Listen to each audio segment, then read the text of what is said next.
Now we will go ahead with case number 2.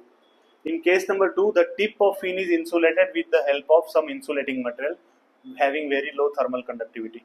So because this is insulation is applied because we can reduce the length, and if we reduce the length, you can save metal, and if you save metal, then cost will be decreasing. So that is why this case 2 and case 3 is coming.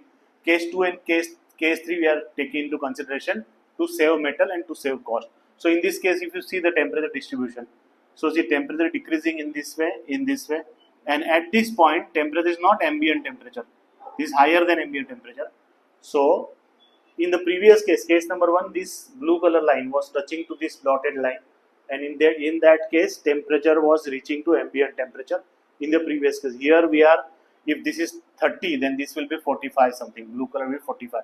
So we are not going to ambient temperature because we want to save metal. Okay, so boundary condition 2. Here, if this tip is insulated, then dt by dx equal to 0.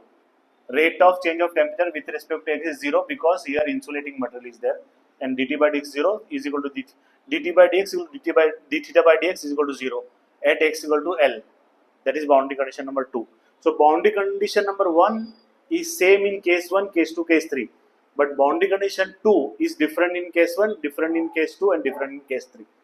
Now see, theta already we have seen this equation, theta is a function of x. Now we have two constants C1 and C2.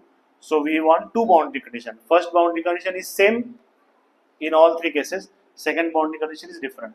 So if you apply first boundary condition, then simply you get theta equals C1 plus theta 0 equals C1 plus C2. Now substituting this, so you will get this one. So you will get value of C1 and C2. C2 is this much, then put this C2 here, so you will get C1. So C1, C2 you will get, and after you put value of C1 and C2 in theta equation, then you will get theta as a function of x. So this is temperature distribution along the length x. Okay. So here this red color is multiply and divide by e raised to ml, e raised to ml, e raised to minus ml, e raised to minus ml, and then you will get theta as a function of x. That is equation number 3.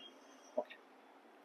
Now this is sine hyperbolic alpha and cos hyperbolic alpha. This is standard formula.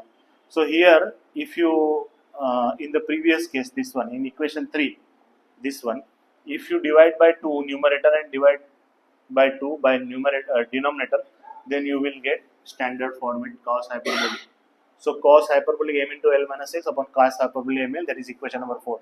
So equation number 4 gives the temperature distribution along the fin with the insulated end. The rate of heat flow Q from the fin within the insulated end at x equal to 0 is. Why we are taking x equal to 0? Because we want to know at x equal to 0 how much heat loss should take place from metal to surrounding. That is why we are taking x equal to 0.